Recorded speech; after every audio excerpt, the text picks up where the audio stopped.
আমি আপনার প্রশ্নের জবাব দিয়েছি কি না স্যার, কিন্তু জন্মানোর উপর তো তার অধিকার নেই। আপনি YouTube influencer, million million follower আছে। সরিয়ে দিয়েছে কেন? আমি বললাম ভাই টিকটকার আমার শত্রুতা, কিন্তু তার জন্য বেশি মুশকিল হবে তাই না, যে খ্রিস্টান হবে তার জন্য। আপনার যে টাকা আসে কি ইউটিউব থেকে? অবশ্যই আসে। আমি তো টাকা নেই না।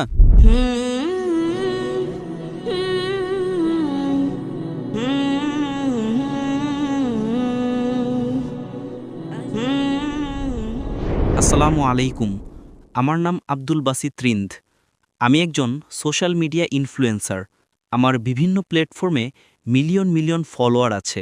সোশ্যাল মিডিয়া প্ল্যাটফর্মে আমার প্রশ্ন হলো যে আমি এক মুসলিম পরিবারে জন্মেছি। আমার বাবা মা মুসলমান ছিলেন।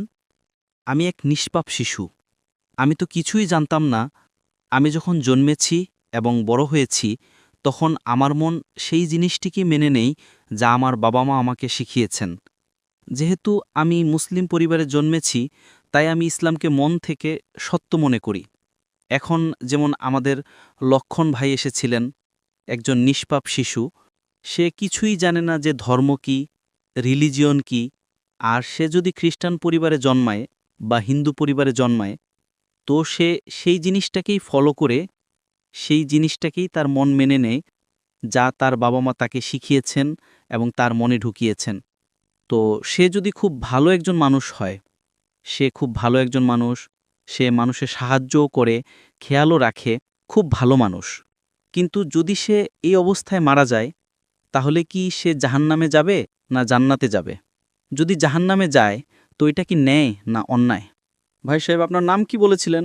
আব্দুল বাসিত রিন্দ। আব্দুল বাসিত বাসিত রিন্দ। রিন্দ। রিন্দ একটি বেলুচি জাতি। রিন্দ। যে রিন্দ। আব্দুল কাদির ইসলাম আব্দুল বাসিত। হুম। শেখ আব্দুল বাসিত ভালো কারি ছিলেন মাশাল্লাহ। ভাই আব্দুল বাসিত খুব ভালো প্রশ্ন করেছেন। বলেছেন আমি মুসলিম পরিবারে জন্মেছি, আমার বাবা মা মুসলমান ছিলেন, আলহামদুলিল্লাহ আছেন। না, আপনি ছিলেন বলেছেন, কিন্তু ভুল হয়ে গেছে। মুসলমান আছেন, যা তারা শিখিয়েছেন আমি কবুল করেছি। আমার লক্ষণ ভাই হিন্দু ছিলেন, হিন্দু হয়ে গেছেন। আব্দুল বাসিত বলেছেন যা আমার বাবা মা বলেছেন আমি মেনে নিয়েছি। আব্দুল বাসিত সাহেব, যদি আপনার বাবা মা আজ বলেন 2 আর 2 5, আপনি মানবেন? মানব না। তো এই বলা যে যা বাবা মা বলেছেন আমি মেনে নিয়েছি, সঠিক নয়।